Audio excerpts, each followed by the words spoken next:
Fenêtre sur l'emploi avec l'incontournable Amélie Favre-Guittet. Comment allez-vous ? Très bien, merci. Je suis très heureux de vous voir, Amélie. Vous avez vu, on a un petit peu bousculé évidemment l'organisation de ce programme pour l'entretien avec Julien de Normandie. On a parlé des suicides. J'ai vu que vous aviez été réceptive à cette question des suicides. On ne parle pas de suicide, c'est un sujet triste. On parle de TikTok qui est plutôt un sujet frais. Amélie Favre-Guittet, c'est talent management, entre autres. Vous avez eu envie de nous parler de TikTok, outil de recrutement. Tout à fait. On y danse sur TikTok. On y danse, on y prank ses amis. On y prank. Ouais, on les piège. On les piège. Non, parce que j'apprends plein de trucs avec vous à chaque fois. Voilà, on peut faire plein de choses sur TikTok, mais on peut aussi recruter sur TikTok. C'est ça qui est formidable. D'accord. Donc, concrètement, c'est quoi comment on fait ? Comment ça marche ? Alors, aujourd'hui, déjà, il faut savoir il y a 800 millions d'utilisateurs dans le monde, dont 11 millions en France. Donc, ça fait une belle base de données pour les recruteurs. De jeunes, hein, c'est pas les retraités qui sont sur TikTok. Ah, il y en a certains. À part Jean-Luc Mélenchon, je crois. À part Jean-Luc Mélenchon. Vous avez quand même 70% effectivement qui ont moins de 25 ans.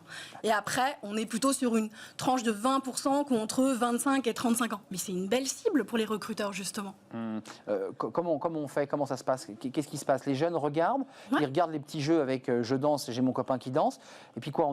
Ils s'intercalent des publicités, des annonces ? Comment ça marche ? Il peut s'intercaler des publicités. Le DRH danse ? Le DRH peut danser, ça peut être une publicité. Du coup, l'entreprise a payé pour avoir cette publicité de recrutement. Mais vous avez notamment beaucoup d'agences d'intérim comme Synergie et autres qui sont très connues maintenant. Roman, on les reçoit demain, ils ont fait une campagne. Ils ont fait également une campagne. Et vous avez donc, que ce soit la petite TPE du coin, que ce soit une agence d'intérim ou un grand groupe, vous avez de plus en plus d'entreprises qui mettent leurs salariés en avant, leurs RH ou autres en avant, et qui font des petites vidéos en disant voilà tous les métiers qu'on recrute en dansant. C'est de la marque employeur aussi. Enfin, c'est une manière aussi de montrer que c'est une entreprise jeune, dynamique.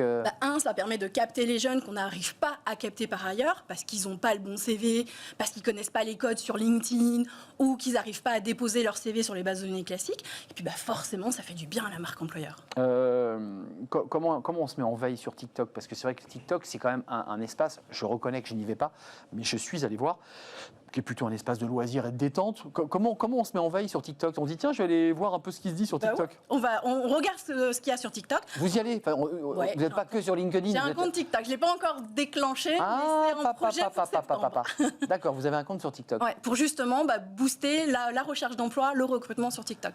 Comment on se met en veille ? On regarde, on suit, on met des alertes. Comment ça marche ? On suit les entreprises qui nous inspirent. Donc ça, c'est à condition de connaître le nom de l'entreprise. Donc ça, c'est bien quand c'est un grand groupe, mais quand c'est la petite boîte du coin, on la connaît pas nécessairement. Donc là, on va mettre des hashtags, comme sur n'importe quel autre réseau, qu'on soit sur Twitter ou LinkedIn.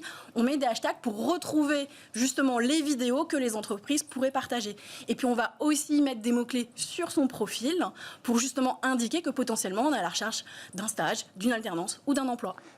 Honnêtement, ça marche ou pas ? Pour ceux les parents qui nous regardent, qui disent tiens, mon fils est sur TikTok, il y a vraiment un échange où c'est un premier contact, il faut aller un peu plus loin. C'est-à-dire que réellement, on peut avoir un job ou un stage ? On peut trouver un job ou un stage sur TikTok. Alors après, c'est encore un peu marginal aujourd'hui, mais on sait que le recrutement avec la vidéo va se développer de plus en plus. TikTok l'a bien compris. LinkedIn commence à prendre un peu la chose au sérieux. Donc, c'est en train de bouger. C'est-à-dire, vous dites ils prennent la chose au sérieux. C'est-à-dire que LinkedIn essaie de se transformer aussi pour... on dit que les pubs, ça ne marche pas, les pubs recrutement sur LinkedIn. Ah non, en plus, elles coûtent très cher. D'accord. Les yeux de la tête, donc personne n'aime ça. Non, ce qui va être intéressant sur LinkedIn, c'est justement de pousser de plus en plus les vidéos, les stories. Ils ont lancé les stories. Ils ont lancé le fait de pouvoir faire une petite story qui soit permanente sur son profil. Donc, on peut dire si on est à la recherche d'un stage, d'une alternance ou d'un emploi sur LinkedIn. Donc, effectivement, LinkedIn se sent en danger. TikTok, on va y rester en moyenne plus de 50 minutes, là où sur LinkedIn, on reste 20 minutes. Donc, effectivement, il faut faire bouger les choses et c'est l'objectif de chaque réseau social, c'est de faire rester les gens le plus longtemps possible. Mais pour être bien concret, je suis un jeune, je cherche un stage ou un job de début de carrière, j'ai fini mes études, je m'exhibe, je fais une danse incroyable en mettant un panneau, je cherche un job. Il y en a qui le font. Est-ce qu'il y a des DRH qui sont connectés à TikTok en disant tiens, lui, il m'intéresse ? Non, enfin, franchement. Pas tous, forcément, ils ne sont pas encore très nombreux. Faut pas... Mais certaines entreprises commencent à comprendre que pour recruter un jeune diplômé... Ça vient plutôt du côté de l'entreprise. Un job étudiant, il faut être là où est notre cible, en fait. C'est où est le candidat que l'on recrute. C'est plus côté de l'offre, Amélie. Tout à fait. Pour l'instant, la demande, il n'y a pas encore des jeunes qui tiennent leur panneau en disant... Il y en a qui le font, mais ils ne sont pas assez nombreux. Ils le font beaucoup trop sur LinkedIn, par contre. Mais vous, en revanche, qui êtes une spécialiste du recrutement, talent management, vous êtes en veille sur TikTok. Ouais. C'est-à-dire vous regardez, et donc vous avez déjà contacté des gens sur TikTok en disant... J'ai pas encore contacté de candidats sur TikTok. Voilà.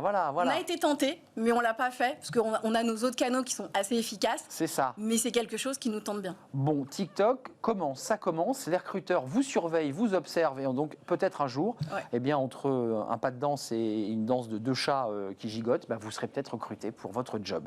Merci Amélie d'être venue sur notre plateau, comme quasi chaque mardi d'ailleurs. On se retrouve la semaine prochaine, j'en suis sûr. Merci d'avoir assisté à notre émission un peu spéciale, évidemment, vous l'aurez compris, pour cette longue interview, ce long entretien avec Julien de Normandie et avec nos invités, évidemment, Amélie Favre-Guittet qui clôt notre émission. Merci à Fanny Griesmer, évidemment. Merci à Pauline Gratel, merci à toute l'équipe, Romain-Luc pour le son, Romain-Luc pour la réalisation, Justine pour le son et Margot pour l'accueil invité. Merci à vous, merci vous qui nous regardez, qui réagissez, qui likez, je ne sais pas comment on dit sur les réseaux sociaux. On like, on commente, on partage. On partage, il y a du partage, il y a du commentaire, c'est la joie. Merci, je serai là demain pour de nouvelles aventures. Bye bye.